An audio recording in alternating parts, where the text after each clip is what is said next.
Thanks to the Patriots yesterday, the Broncos have now lost 3 of their last 4 games and are 9th in the AFC standings, 3rd in the AFC West. So the defending champs are in serious danger of missing the playoffs. Max Kellerman, what has happened to these Broncos? All right, what has happened? Bad luck, basically. I mean, but let's be specific about how it's bad luck. Look, they've been to 2 of the last 3 Super Bowls. So the franchise remains in excellent shape. But sometimes in order to preserve the excellence of the franchise, you have to make decisions that are not in your best short-term or immediate interest. They let go of Malik Jackson's gone and Trevathan, and so their defense got a little thinner and a little bit worse, just a little bit worse from like kind of an all-time dominant position they were in last year. They got banged up in the secondary. They bring back C.J. Anderson. He gets hurt.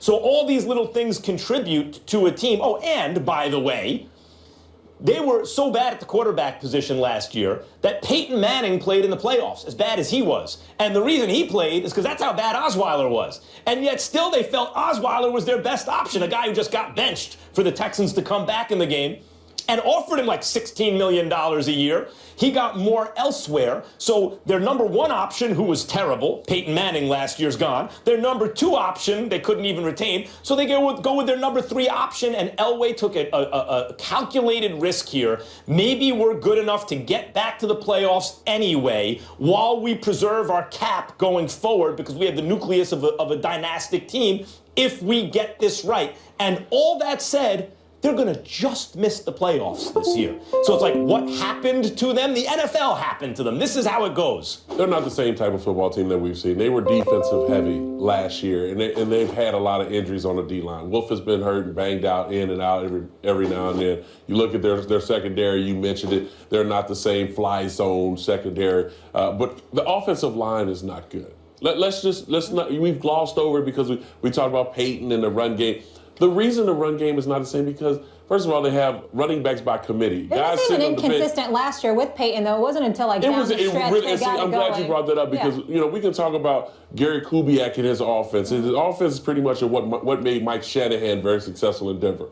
Being able to run the football with TD and Clint Portis and all these other guys that have been there. But the offensive line has to do their job, and they're not the same. They're not able to pick up blitzes. They're not able to open up holes for running backs that have come off the street because 7 guys have run the football for the Denver Broncos. Now you're asking Trevor Siemian, a guy who's never started, a guy who, came from Northwestern. All you heard about him was how smart he was and him just has strong arm. But the thing about it is they haven't fallen that far from what we've seen. Yeah, they're not going to make the playoffs. Now, what does this mean now going forward? Is Trevor Siemian going to be your guy? Free agency, are you going to go out and get defensive linemen, offensive linemen? You need a splash player. We've seen Demaryius Thomas. We've seen Emmanuel Sanders.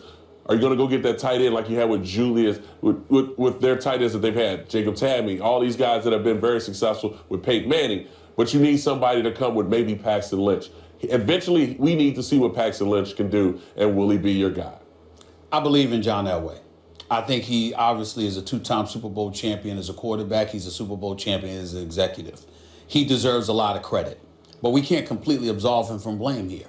Because here's the reality. That offensive line, that is a question mark. That's got something to do with him. The losses on defense with Trevathan and Malik Jackson and those boys, that's got something to do with him. Your inability to defend against the run, your inability to struggle, or your struggles against tight ends, that's got something to do with him. And dare I say, you did push Peyton Manning out the door. Now, we understand Peyton Manning was done. Yeah, he's done. 9 touchdowns, 17 interceptions, QBR 44. He looked absolutely awful. But we also have to take into consideration, and you would know this, Donovan, when you talk about a quarterback, you're talking about cerebrally as well. You're talking about intellectuals. I'm sure you can appreciate that, Max. It's not just about your performance. I can appreciate it too. Yeah, thanks. I call him Spot Kellerman. That's why, because his logic defies all. That's what I'm trying to say. I thought it had something to do with my ears. That's what I'm saying. That's the whole deal. Ivy Leaguer at the But my point is this. When you look at Peyton Manning, let's take this into consideration. He controlled both lines of scrimmage. You know what that's about. When you go up to the line of scrimmage, you can dictate what a defense does. You can dictate what an offense does because you outthink everybody else and you know how to hurt people even when you have an inability physically to do the kind of things you were once capable of doing. And then you go from that to Trevor Siemian. That's a problem. He's supposed to be smart too. Yeah, well, I'm not saying that he's not. I'm just saying inexperienced. But before that, you pushed him, you nudged him out because you thought you would retain Brock Osweiler. And maybe, just maybe, that was where you miscalculated, because it's not just the offer you made him. You thought that would be enough to keep him, and you might have miscalculated. And in that regard, we got to hold Elway accountable. They did miscalculate. That's what I mean. Let me add to that. Also, you got to remember too, the offense that they were running wasn't Gary Kubiak's offense. It was Peyton Manning's offense. Yeah. So well, they tried it early in the season, and he wasn't down with that. And that's my point. So you're talking about this is Peyton Manning's offense. Although Peyton Manning is no longer there, now you're going to the Gary Kubiak offense. But he just wants to run the football. Yeah, well, he wants to run. In order for you to run the football, you got to have a running back. Yeah, you got to have a running back. CJ's gone. And CJ was hurt, and everybody else that they decided to bring in now is your guy. But if you're not blocking up front in that advanced blocking scheme, you're not going to open up holes for guys to be very successful. But in doing that, if you're running the football, it's more about the attempts in that offense. So now the bootleg is very big for any quarterback. We haven't seen Trevor Siemian get outside the pocket. He stays inside the pocket and throwing it to Demaryius Thomas and Emmanuel Sanders. And it hasn't been consistent enough for them to be on the level with the Kansas City Chiefs or more with the Oakland Raiders and how successful they are in the passing game. Now, defensively, we just can't gloss over the fact that people are going after Harris and also Talib. And people are going down the middle of the football field and challenging T.J. Ward to guard someone at the tight end or in the slot position. Their linebackers aren't the same. Trevathan's gone. He was their vocal leader, and he's no longer there. He's in Chicago. So it's not just so much of the offense in Gary Kubiak, but I'm going to put it all on him to me, because your offense, you have to understand the talent that you have, and you have to cater it to the talent that you have, and not just say, this is my offense has been successful. Mm-hmm. No, you have to cater to the Trevor Siemians. You have to cater to whatever running back is back there. If they can catch the ball, make them catch the ball and run screens. If they can run the ball, then pound it up the middle. All your guys' criticisms are legitimate. I'm not questioning the legitimacy of the criticism. I'm just saying there is one Patriots. There's one Bill Belichick. You want to say Patriots light? That's Seattle with Pete Carroll. You know, Belichick and Brady, Carroll and Wilson. Every other team in the league either has to make the calculation that, all right, this season we're not going to put all our chips in the middle of the table. Like, we may not win the Super Bowl this season. We're going to try to compete because we want to preserve our cap space and all these things going forward. Or they do push it all to the middle of the table and they go, all right, this is our window. Let's go now, because once that closes, we're going to have to rebuild. Only the Patriots and the Seahawks are franchises where year in and year out, they are going to be in the playoffs. And you know what? No matter how they've reshuffled things, they have a shot to win the Super Bowl. So by that standard, that's not the Broncos yet, and probably because they've never found their young franchise QB. That's the main probably thing. Been the difference. In order for you to win in this league, you got to have a coach and a quarterback combination that has experience and understand what it takes to win. We're not saying the obvious, though. Right. That is that Gary Kubiak, Super Bowl champion Gary Kubiak, may have, back up to John Elway. No. Dare I say, may have gotten entirely too much credit for that title. When we think about that defense, it is what it is because of the personnel. That's Elway. When we think about the offense, it wasn't his. It was Peyton Manning's offense. So now, instead of looking at Gary Kubiak, the Super Bowl champion, maybe we need to refresh our memory of what we thought about him before he arrived in Denver. That means he was a coach of the Houston Texans when he had Matt Shaw. But another good segue him. for me, Stephen A. There you go. Thank you. I appreciate that. Savage move by Bill O'Brien in Houston's 1-point win over Jacksonville, flowing so nicely this morning. After Brock Osweiler's second pick in a quarter, the Texans coach didn't feel he was living up to his $37 million guaranteed. Osweiler was benched for Tom Savage, who has never started an NFL game. I just try to make decisions in the best interest of the team. Any decision that we make here is always made in the best interest of the team. And at that point in time, I just felt like that was the best decision at that point in time for the team. And we don't make decisions on, how much a guy gets paid. We make decisions on what's the best way to win a game. I thought both guys, Brock and Tom, handled it like the professionals that they are. Very professional, the way they handled it. And we'll see what happens next week. Stephen A., let's go there, because that's what we do here on First Take. Yep. Is Osweiler done in Houston? I believe he is. And let me explain why. He just got there. It's just one season. It's a $72 million contract. It's $37 million guaranteed. I understand, that. And I'll tell you a real quick story, y'all. When I had, quite frankly, on ESPN 2 years ago, I had a guest on my show with me for an hour. His name was our president-elect, Donald Trump. And he threw out this story. He said, when you go to a bank and you borrow $3 million and you can't pay it back, you got a problem. But when you go to a bank and you borrow $300 million and you can't pay it back, we got a problem. He said the moral of the story is the more you convince somebody to invest in you, the more they must ensure your success. I never forgot that. And I think about that when I think about Brock Osweiler, because I'm thinking about the fact that you've invested all of this money in him. So the belief is, okay, we got to support him. Here's the problem. Your fan base doesn't. And when you are a quarterback, it's one thing when you get drafted and you get booed because people don't know no damn better, okay? And then you get to go up in there and perform. That's one thing. People are being presumptuous. But when you go out there and you actually do perform and they see your performance and they're booing you, ooh, that's bad. Because you have no credibility, no resume, no cachet to fall back on. So from that point forward, it's an uphill climb.